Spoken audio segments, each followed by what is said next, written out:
So your quick review for parallel lines. So quick reminder, so we have our set of parallel lines. A lot of times those are going to be indicated by some kind of arrows. This line that cuts them, remember, was called a transversal. Write it where we can actually read it.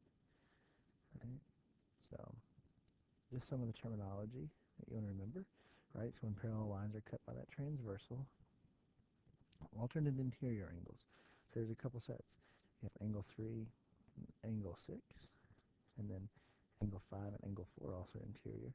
Same side exterior, so that would be like angle 1, angle 7. You also have angle 2 and angle 8. They're outside the parallel lines on the same side of the transversal. So alternate exterior means that we need ones that are outside. So exterior to 1, or alternate to 1 would be 8. That's one set. You also have angle 2, angle 7. Same side interior. So 3 is inside, and the ones on the same side as 3 is angle 5. And then you also have angle 4, angle 6. So corresponding, those are the ones that were in the same position. So if you look very carefully, right, what's in the same position as that one that I'm putting the dot on? Well, angle 1 would go very, very well with angle 5. And so there's 4 pairs of these. You also have angle 2. So angle 2 and angle 6 are in the same position. Angle 3, angle 7, and then angle 4 and angle 8. So corresponding, remember, same position. And just as a reminder, real quick, a vertical pair, just the ones that are crossing each other. So there's a lot of pairs of those. I'm just going to give you one, angle 1, angle 4. That's a vertical pair. One of the tricks that we play with all these is we started to solve for x, remember, was we take one set of angles, we put dots in them, and then you do the same pairing below. Remember that a dot to dot meant that they were equal.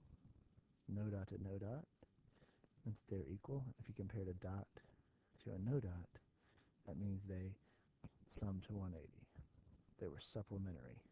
There's another good word. So we'll take an example of a couple quick problems here. So put our dots in. As you can see, 16x plus 2 does not have a dot. 130 does not, so this is no dot to no dot, which means that they are equal. So 130 equals 16x plus 2. And now it's just a matter of solving this step by step. So subtract 2 from both sides. So 128 equals 16x. Divide both sides by 16. Here, x equals 8. Here, if I do my dots this direction, just follow the same pattern in the other one. So we have a dot to a dot, which means we have equal angles again. So 18x plus 4 equals 17x plus 11. So I'll move the 17x over.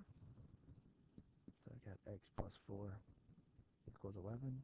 Subtract 4 from both sides. X equals 7. Next problem down. Put my dots. Here we've got no dot to no dot, which means they're equal. So 110 equals 26x plus 6. So subtract 6 from both sides. Let me clean this up a little bit. So I've got 104 equals 26x. Divide both sides by 26. We end up with x equals 4. And then one more example, we'll put our dots in. Now all of a sudden, 9x plus 8 has no dot. 11x minus 12 has a dot. Dot to no dot means these should sum to 180.